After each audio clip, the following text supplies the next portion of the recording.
अस्सलाम वालेकुम नाज़रीन, आपकी कहानी आपकी ज़बानी में हम लेकर आए हैं आज नया शो। और आप जैसे कि आपको पता है कि ये साल का बस एंड होने वाला है, थोड़े दिन रह गए इस साल से हमारा रुखसत होने वाला है। तो लोगों ने हमें बहुत मैसेजेस लिखे और बहुत सारे लोगों की कॉल्स भी आई हमारे पास इस बात के लिए कि इस साल के लिए अपने हमने क्या-क्या चीज़ें खो दी अपनी। बहुत सारे लोगों ने अपने अज़ीज़ को खो दिया, बहुत सारे लोगों ने बहुत सारी चीज़ें पाई भी और बहुत सारे लोगों ने बहुत सारी चीज़ें खोई भी। तो हमने आज सोचा कि चलें आप इसी पे डिस्कस करते हैं। हमने सोचा था कि बहुत सारे कॉलर को लें और आने के बाद जिन्होंने हमें कॉल की, हमें ईमेल की, हमने उनसे कहा कि स्टूडियो में आ जाएँ, हम आपके साथ मिलके इस शो को करते हैं। और फिर इसके बाद कहते हैं कि अब बहुत अफ़सोस है कि पता नहीं आने वाला साल साल हमारे बच्चों के मुस्तकबिल के लिए कैसा रहेगा, आने वाला साल हमें क्या खुशियाँ देगा, क्या नहीं देगा।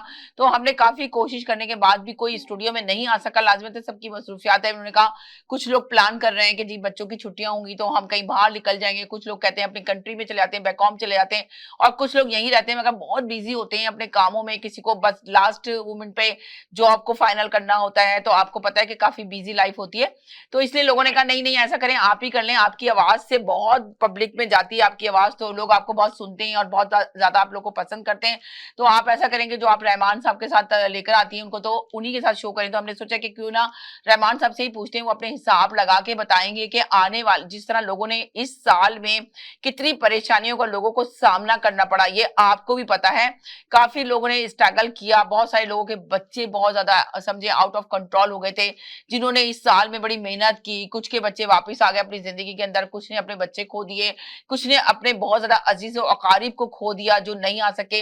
जैसे कि मिसाल के तौर पे आप देखेंगे, अगर हम बात करेंगे आमिर लियाकत, एक बहुत बड़ा नाम था, जो हमारे से अलग हो गए, इस नेक्स्ट ईयर ही समझे गए ना, अब ये आने वाले साल में तो वो नहीं है ना लोगों के सामने, लोगों की दुनिया में, लोगों की जो जिस तरह लोगों के बहुत बड़ी फैन फॉलोइंग थी उनकी, लोग उनको बहुत पसंद करते थे और वो टीवी पे बहुत जबरदस्त बेहतरीन किस्म का शो करते थे। आपको पता है हर शो वो कामयाब शो दिया, सबसे पहले इस्लाम का जो शो दिया था वो आमिर लियाकत ने ही दिया था। और जिस तरह लोगों के दिलों में उन्होंने जगह बनाई थी अपने इस शो से कि लोग उनको सुनना और पसंद करते थे, जिस तरह वो कुरान की आयतें देख के लोगों को बताते थे, लोग बहुत गौर से सुनते थे और जिस तरह वो अपने इस्लाम के इस्लामी शो में अपने लोगों को लेकर आते थे, उस शो से उन्होंने बहुत फेम हासिल किया, मगर उस शो को संभाल ना सके, उनके पर लोग बड़ा यकीन रखते थे। तो लोगों को चाहिए कि कम से कम जब अपनी इतने मशहूर होते हैं तो अपनी चीजों को लेके चलना चाहिए। आमिर लियाकत ने वाकई में यकीन करें बहुत बड़ा टैलेंटेड इंसान था, ज़हीन इंसान था और जिस तरह वो दीन को फैलाना था, जिस तरह दीन को फैलाने का काम शुरू करा था उसने और लोगों ने उससे बहुत ज्यादा कुछ सीखा था। नई जनरेशन, नई यूथ उसको लेके समझ ले कुछ सीखने के बाद उसके बयान पे के मुंह से उसके लफ्ज निकलते थे और लोग कहते थे कि वाकई ये बात तो बिल्कुल सही कि ये आमिर लियाकत ने ये बात की है, कुरान की हदीस देख के बताया है, तो उसको बहुत ज्यादा उसको फॉलो करते हुए चलते थे। तो इस वजह से देखिए हमने उन चीज ऐसे लोगों को जो बहुत बड़े नामगार थे उनको खोया, मगर आमिर लियाकत ने फिर उसके बाद अपना नाम किस तरह खराब किया ये आपने भी देखा। कहते हैं ना इंसान एक मशहूर हो जाए, फेम हो जाए, तो उसको अपनी फेम संभालना भी एक तरह से बहुत बड़ा काम होता है कि किस तरह इसको संभाल के चल सकता है। तो अभी हमारे साथ जैसे रहमान साहब मौजूद हैं, उनको हम वेलकम करते हैं अपने शो में। जी हेलो जी, अस्सलाम वालेकुम, क्या हाल है आपके? जी, वालेकुम अस्सलाम। अल्लाह का बड़ा करम है, शुक्र है अल्लाह का, अल्हम्दुलिल्लाह रब्बिल आलमीन। जी, जैसे कि आपको मैंने बताया ना कि एक छोटी-सी मिसाल दी, इस तरह बहुत सारे लोगों ने जिन्होंने अपने बच्चे खो दिए और बच्चों को वापस लाना चाहते हैं ज़िंदगी के अंदर, बच्चे वापस नहीं आए बहुत सारे लोगों के और बहुत सारे लोग अपने बच्चों से बस समझ लें उनकी याद में परेशान होकर रोते हैं और बच्चे उनके नहीं रहे। अब आने वाला साल आपको क्या लगता है, जिस तरह लोगों ने बहुत ज़्यादा महँगाई बहुत हो गई है, उससे परेशान हैं। पहले की लाइफ़ देखें तो पहले इतनी महँगाई नहीं थी, अब जिस तरह इंटरेस्ट रेट बहुत ज़्यादा हो गया घरों का, मॉर्गेज बहुत ज़्यादा हो गई, लोगों को देने के लिए मुश्किल है, लोगों के घर खाने को नहीं है, बच्चे शादी करना नहीं चाहते, ज़िम्मेदारी उठाना नहीं चाहते। ये सारे मसाइल हैं जो मैं छोटी-सी एक आपके सामने ये बात शेयर कर रही हूँ कि लोग कितने परेशान हैं इस वक़्त मुल्क के अंदर, इस कंट्री में। हम अपने मुल्क की तो बात ही नहीं कर रहे हैं, हमारे मुल्कों में तो लोग बेतहाशा परेशान हैं। अगर वो बात करेंगे तो बहुत लंबा टॉपिक हो जाएगा, तवील टॉपिक हो जाएगा कि इसके लिए हमें लगेगा कि टाइम बहुत कम है और हम जो है ना इसको कवर नहीं कर पा रहे हैं, बल्कि एपिसोड में कवर कर सकते हैं कि 1 एपिसोड ये है, सेकंड ये, थर्ड ये, इसलिए कि वो बहुत लंबा तवील टॉपिक है कि पाकिस्तान की 22 करोड़ की आबादी में तो कौन अमीर है और कौन गरीब है। तो ये जज करना और ये जानना तो काफ़ी टाइम लगाना चाहिए, इसके ऊपर लगाना पड़ेगा हमें कि हम आपको बता सकें सर्वे करा के कि कितनी फ़ीसद आबादी जो है ना गुर्बत से परेशान है और कितनी आबादी जो है ना बहुत खुशहाल है। तो इस पे हम बात नहीं करते, मगर हम इस कंट्री जो जिस कंट्री में हम रह रहे हैं, जिस कंट्री में ये शो कर रहा है, इस कंट्री के मुताबिक हम बात करना चाहते हैं कि ये देखें कि कौन कौन सी चीजें यहाँ पे ठीक हो गई और कौन कौन सी चीजें बहुत ज्यादा खराब हो गई हैं, लोग कितने परेशान है, उन पे बात करेंगे। इनके पास तो बहुत सारे केसेस इसी किस्म के आते हैं, तो हमने कहा ये सुनाएं अपने केसेस, किस तरह लोग परेशान इनके पास पहुंचते हैं। जी रहमान साहब, क्या कहेंगे? जी, तो हम देखिए यहाँ पे शुरू करते हैं। पहले जो जी महंगाई का मसला हुआ है कनाडा के अंदर, जी और वो मॉर्गेज के जो मसले हुए हैं, तो इसकी तो मैं गारंटी दे रहा हूँ कि इंशाल्लाह पहली बात तो ये है कि मॉर्गेज का रेट अब आगे नहीं बढ़ेगा। जी, ठीक और है। मॉर्गेज यानी कि आइंदा आप ये साल कहना चाहते हैं कि मॉर्गेज से जो लोग परेशान थे वो अब लोग आराम से सुकून से घर में बैठे, मॉर्गेज का रेट नहीं बढ़ेगा, बल्कि घरों की कीमतें जो डाउन हो चुकी थी वो शायद अप होने के चांसेस हैं। जो लोग घर लेके बहुत परेशान हो गए, 4-4 5-5 घर लिए में, अब उनको समझ नहीं आ रहा कि घरों को रखे कैसे, सेल कर रहे हैं तो बहुत लॉस में जा रहा है, तो आप ये कह रहे हैं कि अब हालात बेहतर की तरफ जाएंगे?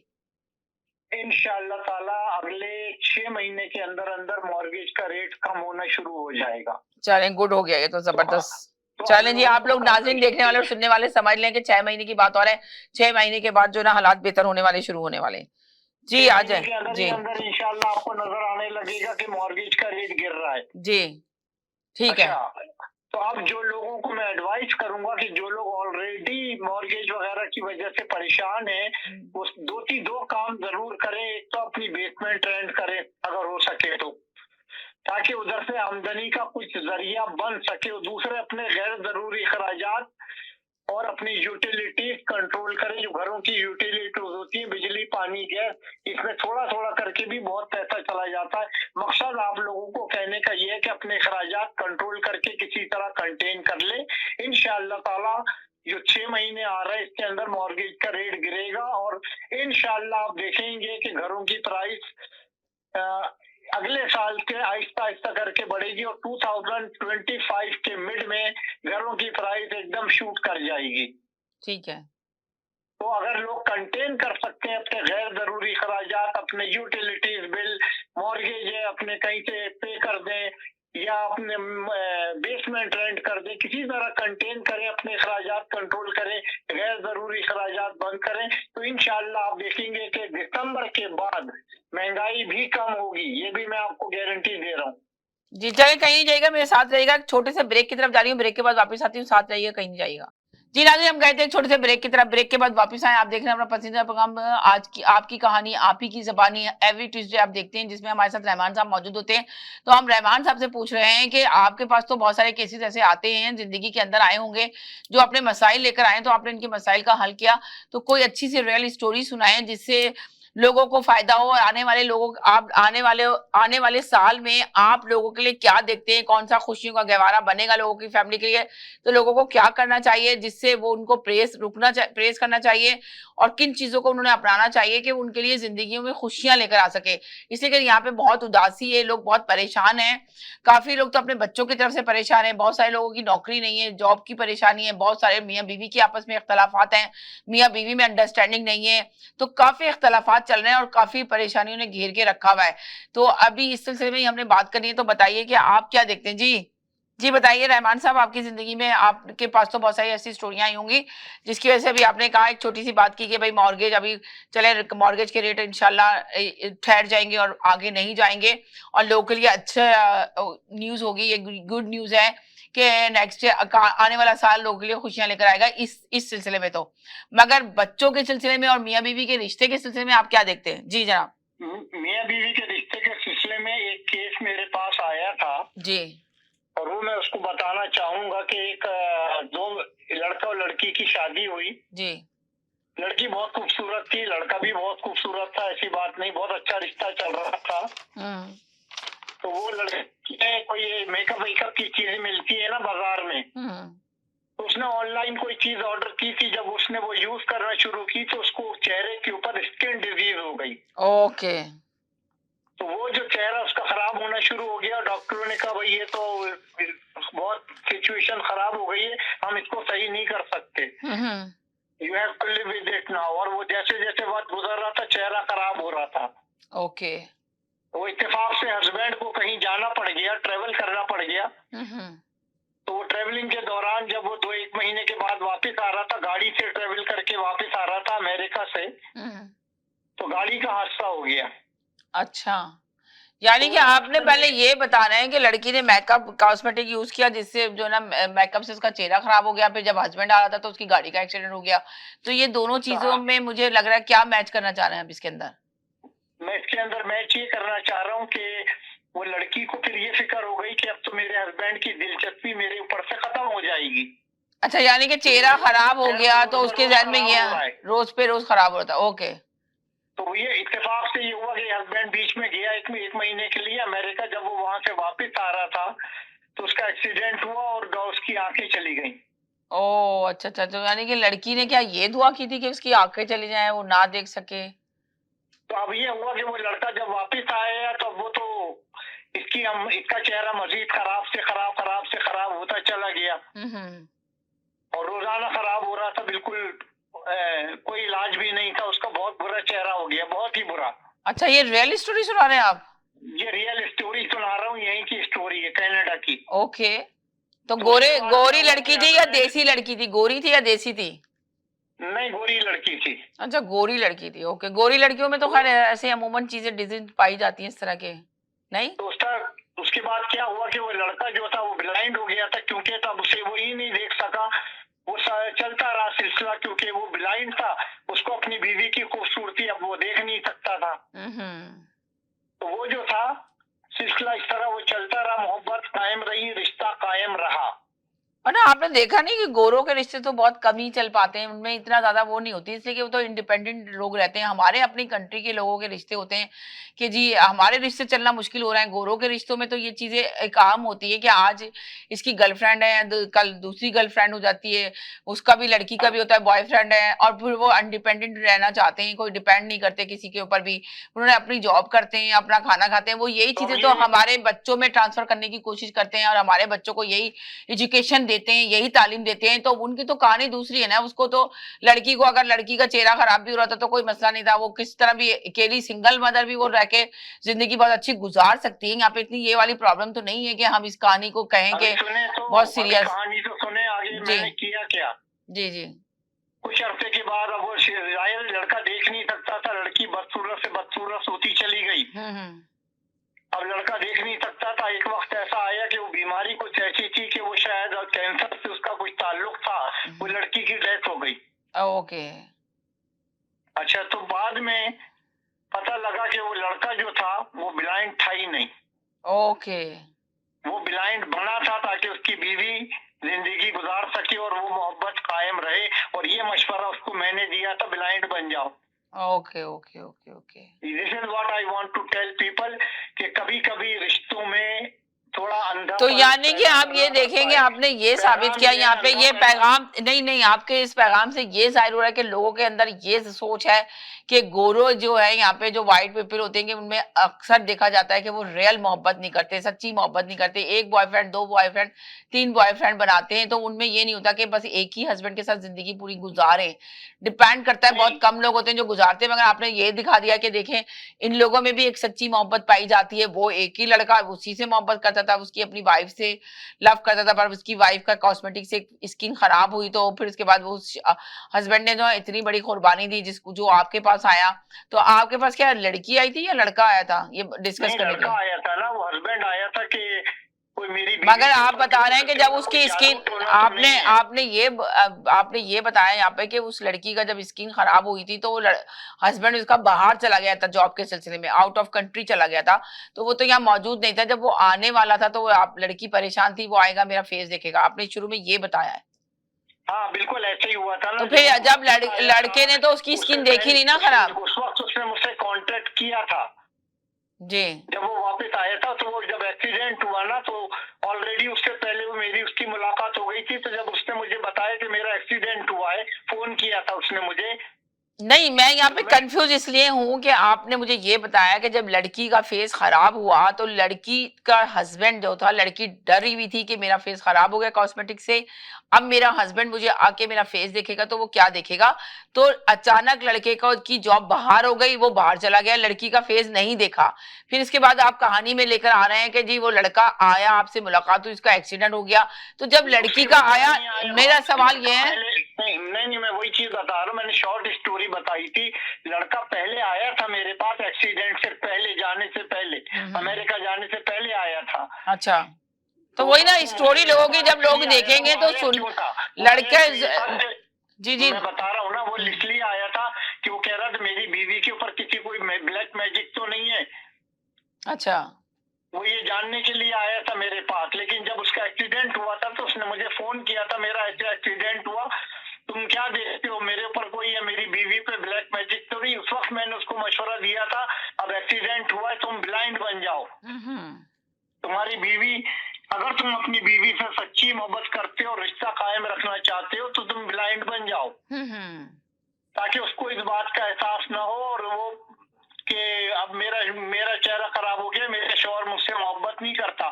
तो बात दरअसल ये है कि जब आप, ऐसी बात नहीं है कि हमारे यहाँ ही खाली मोहब्बत पाई जाती है, मैं कई रिश्ते ऐसे हैं, गोरे बड़े जबरदस्त मोहब्बत करते हैं। और दूसरी बात, इसमें मैसेज क्या है, मैसेज में पूरी दुनिया के लिए मैसेज है, इसमें ये जरूरी नहीं कि कैनेडियन के लिए मैसेज हो, इसमें मैसेज पाकिस्तानियों के लिए भी है, इंडियंस के लिए भी है, कि भाई आपके रिश्ते के अंदर उतार चढ़ाव होता रहता है, कभी कभी अंधा बनना पड़ता है। तो सही है, अभी आपकी बात समझ में आ गई, मगर मैं कंफ्यूज इसलिए थी, थोड़ा सा अंधा बन जाओ। मैं कंफ्यूज इसलिए थी कि आपके बयान में थोड़ा सा चेंजिंग आ रही थी ना, कि आपने कहा लड़की परेशान हो गई, कॉस्मेटिक से खराब हो गया, मगर करना ये हुआ कि लड़के की जॉब बाहर हो गई, वो अमेरिका चला गया, वापस आया तो लड़के की एक्सीडेंट हो गया। तो वो कहानी का कोई सिलसिला समझ नहीं आता कि जब लड़की की स्किन खराब हुई तो लड़के ने तो देखा ही नहीं, तो लड़की क्यों परेशान हुई। लड़की तो जब परेशान थी कि अचानक आपने कहा लड़का बाहर चला गया, तो चलो स्किन इधर से खराब हो गई, लड़का बाहर चला गया, बाहर से जब आया तो उसका एक्सीडेंट हो गया, तो उसकी बिनाई चली गई। तो ये सारी कंफ्यूजन थी जो आपने बताया कि नहीं, स्किन जब खराब हुई थी लड़की की तो लड़का यहीं मौजूद था और लड़के ने देख लिया था, लड़की बहुत परेशान थी, तो लड़के ने जाके आपसे बात की, आपको मिल गया, आपको अपनी स्टोरी सुनाई। तो फिर इसके बाद लड़का अमेरिका चला गया, जब अमेरिका से आया तो लड़के का एक्सीडेंट हो गया। एक्सीडेंट हुआ तो उसका वो बिल्कुल ठीक था, मगर आपने उसको मशवरा दिया कि वो कहे कि मेरी बिनाई नहीं है, ताकि वो लड़की को देख ना सके। इत्तेफाक से जब लड़की का टेस्ट वगैरह हुआ तो उसको एक कसम से खतरनाक बीमारी निकली, वो भी कैंसर, और कैंसर का तो इलाज नहीं है, जिसकी वजह से उसकी स्किन खराब हो रही थी। तो वो थोड़े अरसे उसने अपनी जिंदगी से सर्वाइव किया, उसके बाद वो गुजर गई। आपकी स्टोरी ये थी, शॉर्ट स्टोरी। तो उसके बाद देखें कि ये साबित हुआ कि लड़का लड़की से मोहब्बत तो करता था हकीकत में, मगर उसको ये नहीं था कि वो उसकी खूबसूरती से मोहब्बत करता था, वो उससे रियल मोहब्बत करता था। ये कहानी का ट्यूस्ट था। बहुत शुक्रिया। चलें जी, हाँ ये कहानी थी, मगर वो आपको कहानी जो सुना रहे थे तो उसकी समझ नहीं आ रही। सी बात करूं? जी जी जरूर करें जी सर, करें। के अंदर ये चीज, एक सेकंड, ये जरा सर इनकी भी बात सुन लें जी, बोले सर जी। जी बात असल में ये है कि साहब ने बोला, रहमान साहब ने, जी कि जब भी उसको स्किन की प्रॉब्लम हुई तो उसके मियाँ को पता चला और वो उसको लव नहीं करना चाह रहा था। अगर ये बंदा ब्लाइंड नहीं बनता जी, और फिर भी आके लड़की को अप्रिशिएट करता, तो उसमें लव ज्यादा थी या कि ब्लाइंड बनने में लव ज्यादा थी? बताएं रहमान साहब, ये इनका क्वेश्चन है। लड़की को ये एहसास हो रहा था, लड़की को सिर्फ ये एहसास ना हो कि खराब हो गया है तो मेरा शौहर अब मुझसे नफरत करेगा, दूर चला जाएगा या मुझे छोड़ के चला जाएगा। जी रहमान साहब की ये बात देखें सर, रहमान साहब की ये देखें, रहमान साहब की ये बात बिल्कुल सही लग रही है आपको सर। ये देखें, उन्होंने ये कहा कि लड़के को ये था, खौफ था, लड़की को खौफ था, तो इस वजह से दोनों ने प्लान किया। लड़के ने ये प्लान किया कि मैं बिना अपनी ये कह देता हूँ कि मेरी आंखें ही नहीं है, ये चीज हुई है ना रहमान साहब? एग्जैक्टली हमने यही डिस्कस किया था कि भाई तुम ब्लाइंड बन जाओ, ताकि तुम्हारी बीवी कहे कुछ ये हो जाए कि भाई अब तो मेरा शौहर देख ही नहीं सकता मुझे, खत्म बात। अब मेरा चेहरा कैसा भी हो, वो मेरा शौहर तो मुझे देख ही नहीं पा रहा है जी। लेकिन actually that's why he was pretending that he is blind। जी, तो वो जो हमारा काम था वो कामयाब हुआ और जिंदगी बड़ी अच्छी गुजरी है। लेकिन लेकिन मजबूरी थी, वो कैंसर में तब्दील हो चुका था मर्द, और उसके बाद लड़की का इंतकाल हो गया। बाद में फिर ये कि वो लड़के ने सब चश्मा वश्मा जो भी था उतार दिया। वो सही था, लड़का तो सही था ना बिल्कुल। अब भाई इसके अगर अंदर एक जो लोग आदमी ये कहते सही हैं है, कि कनाडा के अंदर जो इस तरह के रिश्ते नहीं मिलते, ये गलत है। मगर आप सर सवाल ये पैदा होता है कि लड़के, चलो ये कहते हैं कि ऐसे रिश्ते नहीं मिलते, आपने एक छोटी सी स्टोरी शेयर की, मगर मेरा सवाल यहाँ पे ये है कि बहुत सारे लोग हैं जो लड़के बच्चे शादी भी नहीं करना चाहते, यहाँ पर बहुत पेरेंट्स परेशान हैं और वो जिम्मेदारी नहीं उठाना चाहते, तो इससे भी लोग परेशान हैं, इसके लिए भी लोग बहुत परेशान हैं। और सबसे मेन चीज ये कि लोग इसके लिए भी परेशान है कि मियाँ बीवी के रिश्ते टूट रहे हैं बहुत ज्यादा। इतने साल शादी के, ये हमने काफी टॉपिक किया, लोग कहेंगे समीना ये टॉपिक बहुत करती है, इसलिए कि ये टॉपिक मैं इसलिए बहुत ज्यादा करती हूँ कि ये टॉपिक आजकल यहाँ पे बहुत ही ज्यादा, समझ लें, बहुत सारे मसाइल पेश हो रहे हैं। हमारे अपने मुल्क में भी यही मसाइल है, शादियां होती नहीं है, जब शादियां होती हैं तो चलती नहीं है। तो इसका क्या रीजन होता है कि किस तरह किसका हाथ है इन सब चीजों के लिए? पहले के जमाने में आप सोचें, ये सबसे ज्यादा समझे बुरा समझे जाने वाला अमल होता है। कहते थे ना पहले जमाने में, इस जमाने में पता है क्या कहते हैं, मैं छोटी सी बात करती हूँ। पहले जमाने में लोग कहते थे कि देखें, सातवां आसमान रो पड़ता है, अल्लाह को नापसंदीदा वाला ये अमल है जो लड़का अपने गुस्से में आके अपनी फैमिली को 2 मिनट में गुस्से में आता है और सिर्फ 3 लफ्ज यूज कर लेता है। जब 3 लफ्ज छोटे से यूज कर लेता है, बाद में वो पछताता है, जब कर लेता है उसको पता नहीं चलता। मगर पहले ये भी होता था और अभी भी यही सेम चीजें होती है, मगर अब तो ये चीजें होने लगी कि लड़का लड़की आपस में डिसाइड कर लेते हैं, हाँ जी हम लोग एक साथ नहीं रह सकते और हम नहीं चल सकते, तो हम अलग हो जाते हैं, तो ज्यादा बेहतर है। और पेरेंट्स भी माइंड नहीं करते, ना लड़की के पेरेंट्स माइंड करते, ना लड़के के पेरेंट्स माइंड करते, और आराम से जिंदगी को कहते हैं कि हाँ जी ये ठीक है, हमारा लड़का नहीं चल सकता तो जबरदस्ती से ये रिश्ता क्यों लेके चलाएं। तो मेरा सवाल यहाँ भी ये पैदा है, कर रही हूं मैं आपसे रहमान साहब, कि पहले की लाइफ ज्यादा अच्छी थी या अब की लाइफ ज्यादा अच्छी है? तो जरा दोनों में फर्क बताएं और जरा बताएं कि कौन सा चीज ज्यादा सही थी इस्लाम के मुताबिक, बताएं। देखिए, इस्लामी तरीक़ेकार से पहले की जो माहौल था ना, सबसे बड़ा डिफरेंस लोगों को ये समझना पड़ेगा, वो माहौल का डिफरेंस है, और ये बहुत बड़ा डिफरेंस है। पहले जमाने का जो माहौल था, उस जमाने में आजादी इतनी ज्यादा नहीं थी जी।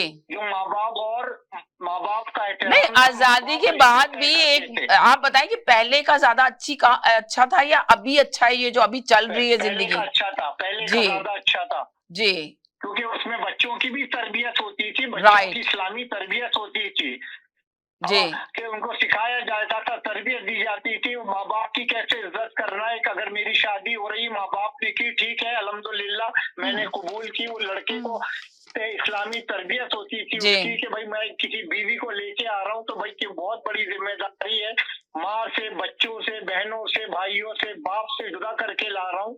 तो एक एहसास होता था पुराने जमाने में, तो तरीके से वो लोग रखते थे उस जमाने में, और आजादी नहीं थी। अब इधर ये मसला ये हो रहा है कि आजकल के दौर में खास तौर पे कनाडा साइड पे जब हम आए, और अगर हम यंग लोगों की बात करें तो इधर आजादी की वजह से इंटरेक्शन बहुत होता है लोगों का, कभी इधर कभी उधर कभी उधर, तो उसकी वजह से फिर यानी कि आप ये कहेंगे कि आज के जमाने में, आज आपका कहने का मकसद ये, इस बात से ये लग रहा है, साबित हो रहा है कि आज के जमाने में जितनी आजादी दी जा रही है, जितनी फ्रीडम दिया जा रहा है लोगों को, फ्री हैंड कराया जा रहा है, उतनी ही तबाही की तरफ जा रहे हैं लोग, ये कहेंगे आप? हाँ, तो यही इंटरेक्शन बहुत ज्यादा फ्री है ना, जरा सा बाहर निकलो, मार्केट जाओ, कहीं इधर जाओ, इंटरेक्शन हो जाता है लड़के का। ये तो बड़ा इजी है, आज बहुत ज्यादा इजी हो रहा है, सोशल मीडिया ने उसको और ज्यादा इजी कर दिया। तो यानी कि आप ये कह रहे हैं कि सोशल मीडिया का गलत इस्तेमाल भी नुकसान दे रहा है जिंदगी के अंदर? बिल्कुल गलत है। हर एक साइंस की कोई भी ब्रांच आप ले लें, उससे 2 रास्ते निकलते हैं, एक अच्छाई की तरफ जाता है, एक बुराई की तरफ। ये उस इंसान पे डिपेंड करता है कि वो किस रास्ते पे जा रहा है, उस इल्म को कैसे इस्तेमाल कर रहा है, सही इस्तेमाल कर रहा है, राइट हैंड साइड पे जा रहा है, या लेफ्ट हैंड साइड पे जाके उसका गलत इस्तेमाल कर रहा है। तो अब होता क्या इसके अंदर कि जब यंग पेयर के अंदर, ये सर आपसे कुछ पूछ रहे हैं जी, सर क्या कह रहे हैं आप? समीना जी, मैं रहमान साहब की उम्र का तो अंदाजा नहीं कर सकता हूँ जी, लेकिन आपको ये बताऊं कि जिन लोगों की आप बात कर रहे हैं, उस वक्त रिश्ता ढूंढने के लिए जूते टूटते थे जी, लोग ढूंढते थे लड़कियों को। आज लड़कियां ज्यादा है जी, लड़के कम है। देखिए यही बात मैंने लास्ट प्रोग्राम में कही थी इन्होंने, रहमान साहब ने ये बात मेंशन की थी, तादाद ज्यादा है, ज्यादा हो की दुनिया में इस्लामी तौर पे इस्लामी शरीयत है ये। इन्होंने कहा था कि देखें, इन्होंने कहा था कि लड़कियों की तादाद ज्यादा होगी और मर्दों की तादाद कम होगी, इसलिए लड़के आदमी जो है ना ज्यादा शादियां करेंगे, 2-2 3-3 शादियां, 4 शादियां कर सकते हैं, जो इस्लाम में जायज है। इजाजत दी गई, उसकी इजाजत दी गई है जी, इजाजत दी गई है जी, ताकि बेहुदियां ना फैले, ताकि जो है ना गलत तरीका ना इख्तियार करें। जो आप कह रहे हैं ना कि पहले के जमाने में जूतियां टूटती थी रिश्ता तलाश करने में, आज के जमाने में रिश्ते यूं बिखरे पड़े हुए हैं, यूं लड़कियां सामने आ रही हैं, पर वो रिश्ते हो नहीं रहे। आपके बात को अगर आगे लेके चलें तो वो इस जमाने में रिश्ते नहीं हो रहा है, इस जमाने में सिर्फ दोस्तियां होती हैं और दोस्तियां होने के बाद खत्म हो जाती हैं, तो रिश्ते नहीं होते। तो ये चीजें जो रास्ते में आपको पड़ी मिलती है, अब असल में ये टॉपिक तो ये फर्क है। आप सोचें, ये टॉपिक वाकई में बहुत तवील है, इसको हम कंटिन्यू करेंगे। तो ये क्या कह रहे हैं आप? जी जी जी। नहीं, एक छोटी सी बात है कि उस वक्त शादी करते थे, एक नया खानदान आबाद होता था, राइट, एक नए बच्चों का एक नया सिलसिला चलता था जी। और लोग उस देखिए, बिल्कुल आप सही कह रहे हैं कि 2 बच्चे नहीं मिलते थे, लड़का लड़की नहीं मिलते थे, बल्कि 2 फैमिलियां मिलती थी, और 2 फैमिलियां 2 खानदान मिलते थे, और 2 खानदान परवान चढ़ते थे। मगर आज के जमाने में ये सब चीजें नहीं देखी जा रही, इसलिए कि जब यहाँ पे पेरेंट्स शादी करते हैं, मेरी बहुत सारे पेरेंट्स से बात होती है, तो वो कहते हैं कि जी हम शादी करते हैं तो लड़के को बस फौरन अलग कर देते हैं, लड़की लड़का अलग रहें और अपनी जिम्मेदारी को उठाएं, तो जिसकी वजह से ऑलमोस्ट शादियां चलती ही नहीं है। इसलिए कि लड़का लड़की को जब अलग कर दिया जाता है तो लड़के लड़की में जब लड़ाई होती है तो वो लड़ाई इतनी ज्यादा पहुंचती है, तो वो कहता है नहीं जी मैं तुम्हारी क्यों जिम्मेदारी उठाऊं। लड़की खुद कम अपनी अच्छी जॉब कर रही होती है, वो कहती है मैं क्यों मॉर्गेज दूं इस घर की, मैं क्यों खर्चा उठाऊं। जब हाफ ऑफ खर्चा किया जाता है जो हमारे इस्लाम में जायज ही नहीं है, तो उसकी वजह से भी ये सारा रीजन हो रहा है। क्या कहेंगे मेहमान साहब आप ये बात का? 100% ऐसे ही है जैसे आपने कहा है जी, इख्तिलाफात ये हो जाते हैं जी, रिश्तों में इख्तलाफात इसीलिए पाए जाते हैं, जो रिश्तों में इतने ज्यादा जी। इस वक्त शादी बच्चों की नजर से नहीं होती कि हमारा खानदान चल रहा है जी, इस वक्त इंजॉयमेंट की बात करें, बच्चे ये सोचते हैं कि मेरा इंजॉयमेंट कहाँ पे है। बिल्कुल सही कहा आपने, बच्चे ये सोचते हैं हमारा एंजॉयमेंट यहाँ पे। लोग, बहुत सारे लोग तो शादियां इसलिए करते हैं कि वो उनकी वीडियो बन जाए, उनकी पिक्चर्स आ जाए और टिकटॉक पे चली जाए, सोशल मीडिया पे चली जाए, वो वायरल हो जाए। बस उनका ये मकसद होता है कि बस यही चीज हम चाहते थे और यही चीज हो गई। उनको ये नहीं होता कि हम घर बसाएं, घर बसा के लेके चले। ये बहुत छोटी छोटी चीजें हैं जिनको हम चाहते हैं कि हम मीडिया के जरिए लोगों तक पहुंचाएं। ये आपके लिए फायदेमंद नहीं है, ये आपके लिए नुकसानदेह है। तो यहाँ पे ये सवाल होता है कि कहीं ना कहीं तरबियत की कमी है आपकी औलाद के अंदर। जी, तालीम तो आप दिला रहे हैं मगर तरबियत नहीं दे रहे, तालीम तो आप दिला रहे हैं मगर तरबियत नहीं कर रहे, और जिसकी वजह से ये रिश्ते टूट रहे हैं। आप समझा नहीं रहे, जिसकी वजह से रिश्ते टूट रहे हैं, बन नहीं रहे, बनने से पहले ही टूट जाते हैं। जी, ये तो यंग पेयर की बात हो गई, लेकिन मैंने बड़े लोगों की उम्र की भी बात की थी लास्ट प्रोग्राम में कि उधर वजूहात क्या है।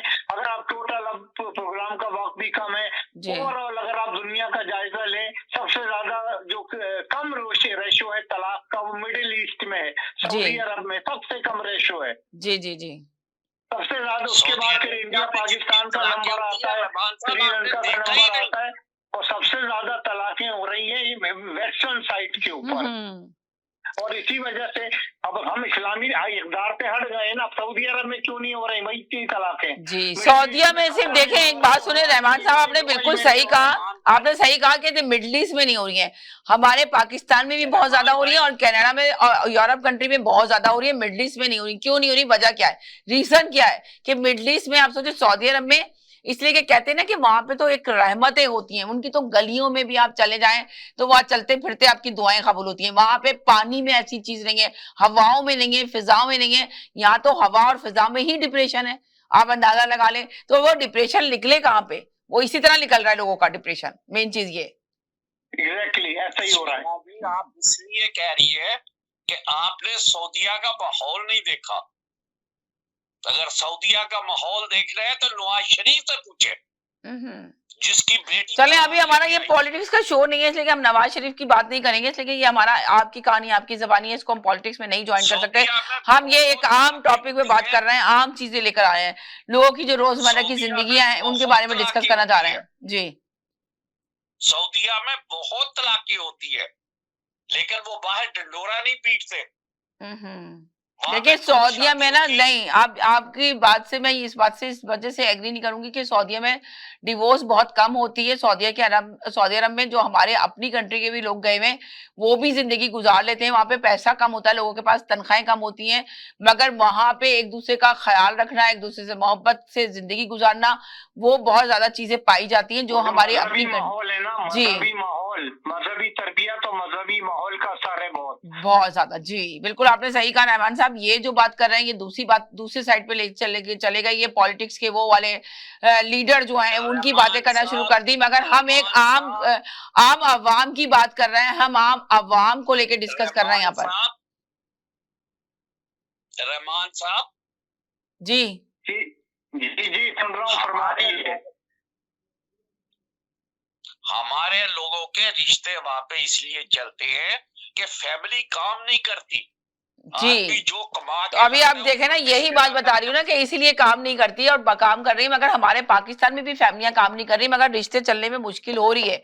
तो क्यों हो रही है, वजह क्या, रीजन क्या है? इसलिए कि हमारे पाकिस्तान का माहौल को भी देखिए, पाकिस्तान, आप, मैं मानती हूँ आप दुबई की बात कर रहे हैं, आप मिडिल ईस्ट की बात कर रहे हैं, जो हम बात करते हैं मिडिल ईस्ट की, उसमें आप कह रहे हैं ना कि लेडीज को काम करने के काम नहीं करती, जिसकी वजह से रिश्ते चलते हैं, वो हम बात करते हैं। मगर हमारे पाकिस्तान में भी लेडीज बहुत कम, अब तो फिर भी लड़के लड़कियां जो पढ़ लिख के अपनी जॉब से निकल गई है, मगर जो खवातीन है बहुत सारी ऐसी जो सिर्फ घर में बैठती है, मर्द कमाता है, मर्द कमा के लाता है और वो गुजारा कर लेती हैं और रिश्ते चलते हैं। मगर अभी तो वो रिश्ते चलने के लिए तैयार नहीं है, तो वहां का माहौल भी सेम समझे यूरोप कंट्री वाला बनता चला जा रहा है, जिसकी वजह से रिश्ते नहीं चल रहे। क्या कहेंगे इस बात से, एग्री करेंगे रहमान साहब मेरी?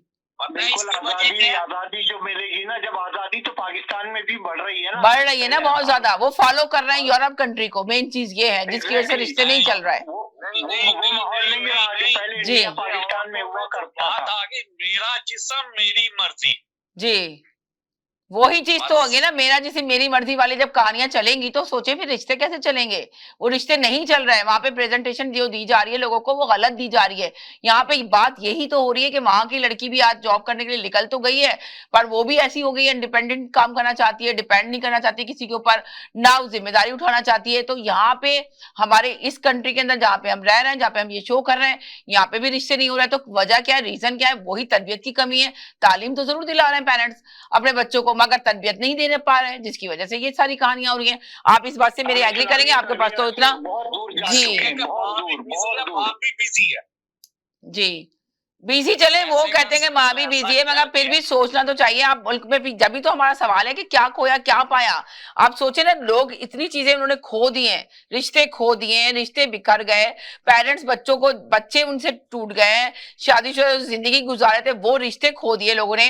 और क्या अब नेक्स्ट ईयर उनके लिए क्या होगा? अभी ये तो एक मामूली चीज थी जो रहमान साहब ने अभी शेयर कर दी कि जी मॉर्गेज का रेट, ये रेट, इसके अलावा भी जिंदगी में बहुत परेशानियां लोगों के साथ, बहुत मसाइल हैं बहुत बड़े बड़े, कि जब मैं बैठ के कहानी सुनती हूँ तो मैं सरप्राइज हो जाती हूँ लोगों की स्टोरियां सुनने के बाद कि इनके साथ ये मसला है। तो मैं तो चाहती हूँ कि इन स्टोरियों को बल्कि लोग आए, अगर आप आना चाहते हैं, अपनी स्टोरी लाखों लोगों तक पहुंचाना चाहते हैं, तो जरूर हमसे कांटेक्ट करें और आए हमारे शो के अंदर और अपनी स्टोरियां शेयर करें। रहमान साहब आप क्या कहेंगे? आपके पास तो बहुत सारे केसेस ऐसे आते होंगे। अभी देखिए, मैंने एक अभी मसला रोजी रिस्क के मुतालिक, क्योंकि लोगों को, बच्चों को रोजी रिस्क नहीं मिल रहा है यहाँ पर जी, मैंने एक मामूली सा अमल बता देता हूँ, वक्त भी कम हो रहा है असल प्रोग्राम का। एक सूरह शूरा की आयत नंबर 19 है, सूरह शूरा की आयत नंबर 19 है। इसके अदद बनते हैं 1, 2, 8, 7 जी। तो जो आदमी भी 1, 2, 8, 7 टाइम्स इस सूरत को पढ़ेगा, इस आयत को जी 40 दिन तक पढ़ेगा, उसका रोजी रिज़्क़ अल्लाह ताला खोल देगा। जी वो जी। आयत क्या है मैं बता देता हूँ। सूरह शूरा आयत नंबर है 19 अल्लाह लतीफो भी इबादिही यर्ज़ुक़ु मन यशाउ व हुवल क़वियुल अज़ीज़। 1287 टाइम पढ़ना है इसको। जो बच्चा पढ़ेगा, नमाज पढ़ेगा, नमाज पढ़ना जरूरी है, वैसा नहीं होगा खाली आयत पढ़ ली जी। नमाज जरूरी है, अल्लाह से राब्ता बनाना बहुत जरूरी है। उसके साथ जो भी आदमी ये पढ़ेगा, उसका रोजी रिज़्क़ अल्लाह ताला 40 दिन के अंदर अंदर खोल देगा। 100% गारंटी है। बात दरअसल ये पढ़ता भी तो नहीं है ना कोई, पढ़ता भी नहीं पढ़े है, तो पढ़ना बताओ, मुश्किल लोग है। पढ़ते आप क्या नहीं है। बात कर रहे हैं कि आप कह रहे हैं रोज खोल देगा, रोज ही खोल देगा। तो बच्चों के यहाँ पे ना किसी के पास टाइम ही नहीं ना, बच्चों के पास तो बिल्कुल भी टाइम नहीं है। बच्चों को कहाँ, बच्चों को तो बता तो रहे हैं, यही तो बात हो रही है कि तरबियत की कमी है। बच्चे जब पढ़ लिख लेते तो कहते हैं बस हमें गुड जॉब मिल जाए, हमें जॉब नहीं मिल रही है। काफी परेशानियां यहाँ पर। और जब जॉब नहीं मिलती बच्चे टेंस में आ जाते हैं, डिप्रेशन में आ जाते हैं।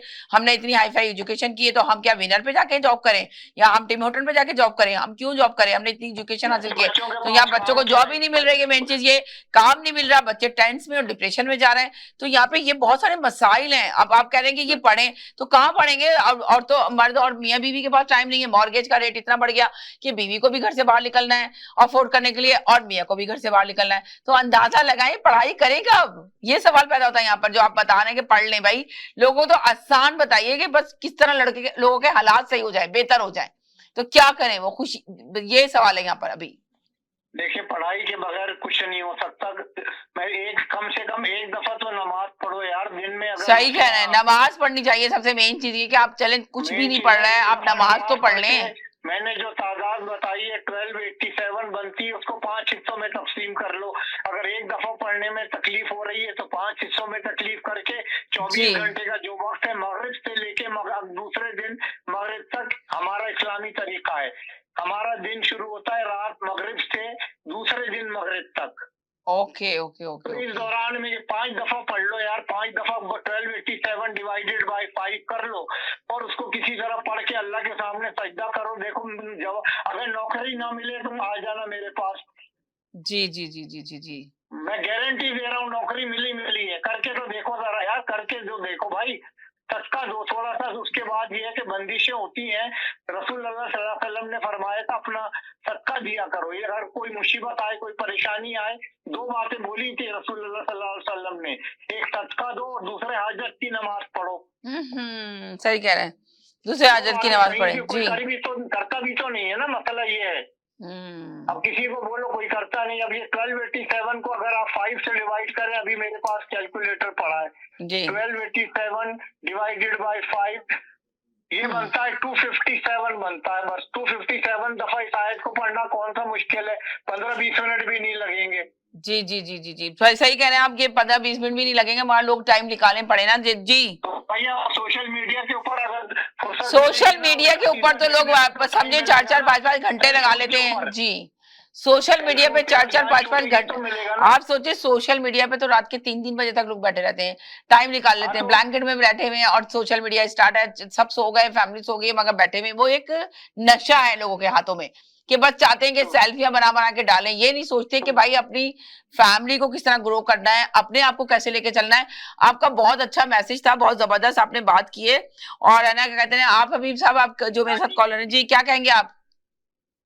मैं एक छोटी सी बात करूं जी, छोटी सी बात कीजिएगा, टाइम खत्म हो गया। खुदाफिज कहना है, इनका भी शुक्रिया अदा करें जल्दी से जी। ये जितना भी आप स्टोरी सुना रही हैं या स्टोरी हो रही है जी, ये सब तालीम के साथ बढ़ी है, राइट, आजादी के साथ बढ़ी है जी। ख्यालात को खराब किया गया है। पाकिस्तान में 1% आदमी है जो सच बोलता है, जी जी 99% बेईमान है, झूठे है, बदमाश है, गलत बातें करते हैं। जी जी जी जी तलाक दे दी तो ये एक लीगल वे है जी। उल्लू के पटे 10 जगह पे इन्होंने बीवियां रखी हुई हैं, आपको बोलते हैं मेरी एक ही है। यहाँ पे ये नहीं है, जो चीज यहाँ पे अच्छी है उसको भी बोले जी। कि यहाँ पे एक स्ट्रेट फॉरवर्ड है, सच है।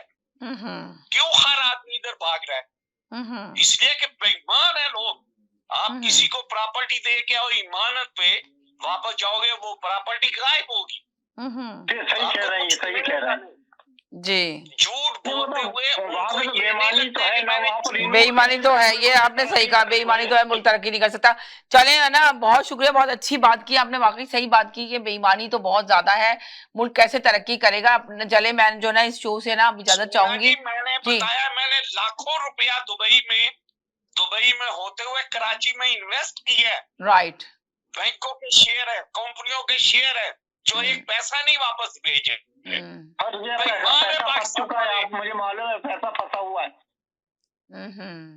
भाई मेरा नहीं फंसा है, मैं उसको भुला सकता हूँ, लेकिन मैं आपको असलियत बता रहा हूँ, बेईमान है लोग, झूठे हैं, आपको पैसा देना नहीं चाहते, दबा के रखना। सही कह रहे हैं लोग, आपको पैसा देना नहीं चाहते, लोग दबा के रखना चाहते हैं पैसे। एक मिनट इम्पोर्टेंट बात बताओ, पाकिस्तान को पैसे की जाग लगी थी जब मिडिल ईस्ट से पैसा गया, पाकिस्तान को जाग लगी थी मिडिल ईस्ट के पैसे से, लेकिन बेईमान और करप्ट लोग हुए जब रियल एस्टेट में आए। जो साइकिल पे था वो अभी बुलेट प्रूफ पे आया हुआ है, वो डबल टैंकर पे आया हुआ है। वो ये नहीं बोलता है कि बाहर वालों ने मुझे पैसा भेजा और मैं बन गया, नहीं, वो बोलता है मैंने जमीन बेची, मैं बन गया। ठीक है, बटे तेरे को जमीन बेचने के लिए पैसा किसने दिया था? ये बेफैज है, बेकदरी है, चलो जी, हाँ जी, बिल्कुल आपने सही कहा कि पैसा देने के बाद बंदा यहाँ पे भूल जाए। जी आप क्या कहेंगे? जी रहमान साहब जल्दी बोले, छोटा सा मैसेज। इन मुल्कों ने तरक्की इसी सिर्फ इस वजह से की है कि जो इस्लाम में चीजें थी और कुरान में अच्छी चीजें थी वो इन्होंने अडॉप्ट कर ली और हम जो है बहुत दूर हो गए। जी बिल्कुल आपने सही कहा, ये आपने बहुत 100% बात सही की है। जी रहमान भाई, इसके बाद फलस्तीनियों का फैसला होने के बाद पाकिस्तानियों की शामत आने वाली है। अल्लाह ने चाहा तो बलोचिस्तान पैदा होगा। चलो ठीक है, आपका बहुत शुक्रिया, thank you so much. Programme का टाइम खत्म हो गया। आप रहमान साहब आपका भी बहुत शुक्रिया। बस इंशाल्लाह इस प्रोग्राम से इजाजत चाहते हैं, इंशाल्लाह नेक्स्ट ट्यूसडे जिंदगी रही तो नए टॉपिक के साथ फिर हाजिर होंगे। जब तक के लिए इजाजत दें, अल्लाह हाफिज। अल्लाह हाफिज।